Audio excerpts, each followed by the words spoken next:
Hey, sweetheart. How are things going after the first couple of weeks of school? Whoa, slow down, hon. Okay, so you're telling me that your biology teacher is telling you that there is no God and that we're all just products of evolution. Is that right? Uh-huh. Yeah, well, look, that's not the first time I've heard that. Your teacher's apparently an atheist and believes in Darwinian evolution. I mean, that's what it sounds like. Right. No, sugar, he's not right. No, he's not right. There's tons of evidence, tons of scientific evidence that points to God, not to evolution. There's lots and lots of evidence. Sure, I'd be happy to send it to you. But let me warn you, it's a lot of evidence. Yeah, you can have it all. Sure. Yes, I'll get ready and start sending it to you right away. In the meantime, while I've got you, how's everything else going at school? How are your other classes? Hi, sweetheart. Thank you for calling me about your biology professor. It seems pretty certain he's an atheist, which is not terribly surprising. More than half of professional scientists say they are atheists and believe that religious faith is foolishness. Take a look at this video of Lawrence Krauss, followed by a quick comment from Neil deGrasse Tyson. Both men are nationally known scientists. Lawrence has become an aggressive proponent of atheism.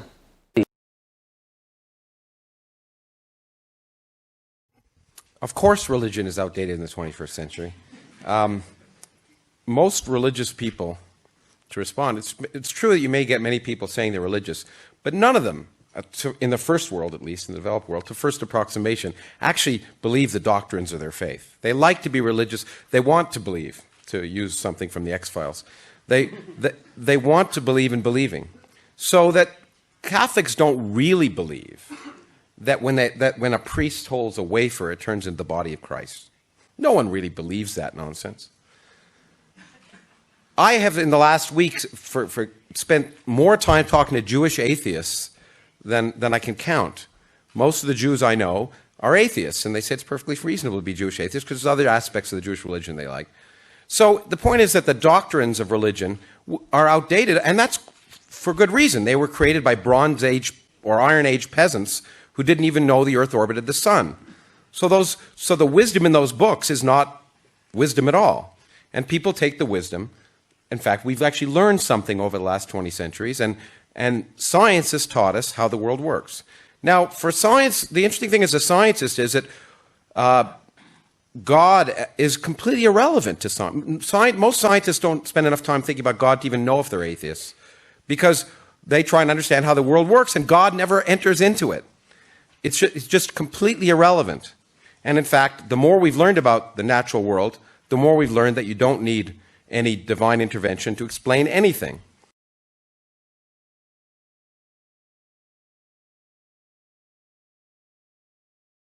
Problems. If as we probe the origins of things, we bump up into the bearded man. If that shows up, we're good to go. Okay? Not a problem. There's just no evidence of it. And this is why religions are called faiths, collectively. Because you believe something in the absence of evidence. That's what it is. That's why it's called faith. Otherwise, we would call all religions evidence. But we don't, for exactly that reason. What's amazing to me are their statements that there is no scientific evidence pointing to God. That is completely false. In fact, the vast weight of scientific evidence actually points to God, not to evolution. So, we're going to look at a big chunk of that evidence. More than enough, I think, to answer your question. To keep it easy to follow and to keep any one letter from being too long, we're going to do this in segments. We're going to cover cosmology, geology, physics, chemistry, biology, paleontology, and DNA. After we've covered all the science, I'll send another letter showing how science supports the Bible's claim that it is the inspired Word of God. I think you'll be amazed by the amount of science in the Bible. We'll get into cosmology in the next letter, but for now, I want to just set the stage, so to speak, and lay the foundation for what we're going to build on. You'll come to see this on your own as we move along, but for now, just roll with me on this. Atheism and evolution are not facts. They are beliefs. And that means their adherents take it on faith that it's true. After finishing this study, I'm pretty sure you'll agree with me that in the end, it takes way more faith to be an atheist than it does to believe in God. Here's what I mean. To be an atheist and believe in Darwinian evolution, you have to believe everything came from nothing. Stars and galaxies, roses and redwoods, everything came from nothing. Next, you have to believe after this nothing turned into something, inorganic chemicals somehow self-organized into a living cell. And then you have to believe this one living cell produced every living thing, plants, animals, fish, and fowl, and ultimately us humans. If his name hasn't come up in class yet, you'll certainly soon hear about Richard Dawkins. He's a biologist and well known around the world as an aggressive proponent of atheism and Darwinian evolution. Watch him defend this idea. Of course it's counterintuitive that you can get something from nothing. Of course common sense doesn't allow you to get something from nothing. That's why it's interesting. It's got to be interesting in order to give rise to the universe at all. Something pretty mysterious had to give rise to the origin of the universe. Which exactly what's meant by nothing, but whatever it is, it's very, very simple. And why is that funny? He's very convincing, right? Here's the main point. As you're going to see, science does not support atheism. What you're going to see on display here from Dawkins and your own professor is an expression of their worldview. This is the definition of a worldview. A worldview is a particular philosophy of life or conception of the world. Now, everyone has a worldview. Most people fall into one of these two broad camps, theism and atheism. There's a few who fall into a middle group, the I don't know and I don't care group. I'll call them the roll with the flow group. Like a leaf in the river, they're content to drift along wherever the current is the strongest. For theists, we believe in a superintelligence, a designer, creator, who created order and organization. There is purpose in life, and this creator is both transcendent and personal, and this gives us the hope of a future life. In atheism or naturalism, there's no purpose or meaning to life. Everything is blind chance or accident. There is no future. When you die, that's all there is. Well, with such a dark outlook on life and the future, why would anyone choose to be an atheist? Well, that view does have two very enticing characteristics. Number one, there are no rules. And number two, you're not responsible for your actions. You see, if there is no God, then there are no rules. And here's what that leads to. Being equals as humans, what we regard as right and wrong, just or unjust, well, these are really just our individual opinions. And since we're all just organic machines without free will, then we're really not responsible for our deeds. Now, while this worldview offers little hope or meaning for this life, and none at all for another life after this one, many choose this view, and they ridicule our view and everyone who holds it. Thomas Nagel is a Harvard-educated philosopher who taught at New York University until 2016. He very precisely sums up the worldview of most atheists. Here's a quote from Thomas. "I want atheism to be true and am made uneasy by the fact that some of the most intelligent and well-informed people I know are religious believers. It isn't just that I don't believe in God, and naturally I hope that I'm right in my belief. It's that I hope there is no God. I don't want there to be a God. I don't want the universe to be like that." Now here's another interesting interview with Richard Dawkins. I think we should look at the history of religion and be fascinated by it, just as we look at the history of art and so on. But I don't think that religion has anything useful to teach us.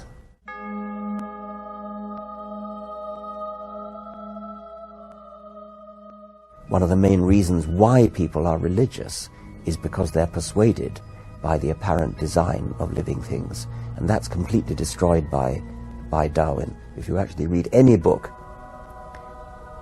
by a biologist about evolution, it's hard to see how you could fail to be persuaded of it. I mean, the evidence is just absolutely pat. There's no doubt about it. It's not a controversial issue. It's completely certain. It's as certain as the fact that the Earth and the other planets orbit the Sun. More than 40% of the American population, if opinion polls are to be believed, think that the world is less than 10,000 years old. And that's a shocking figure. It shows deep, profound ignorance. It sounds very laudable to teach the controversy, to teach both theories, but there aren't two theories. There's only one theory around. There's only one game in town as far as serious science is concerned. Of course, you get negative reactions from creationists, but who cares about creationists? They don't know anything.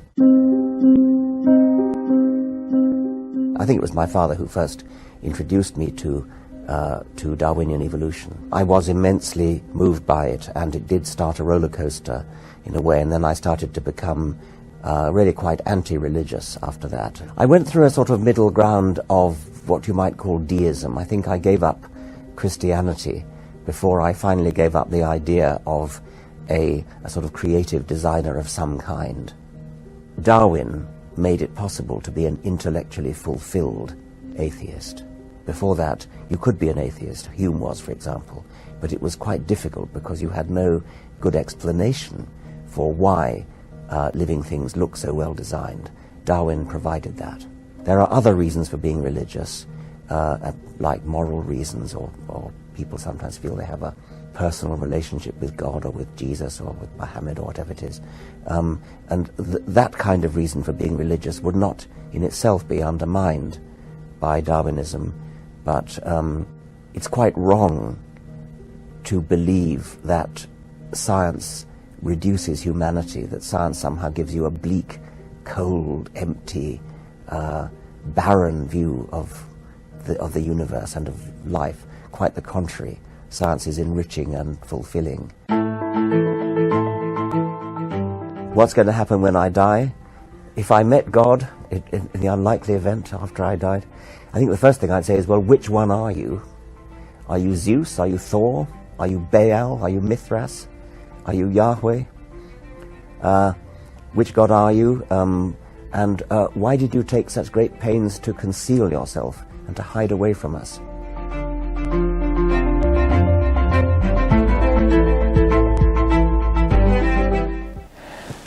There are a couple of other terms that we'll use as we get into the science. Naturalism. This is a philosophical viewpoint according to which everything arises from natural properties and causes.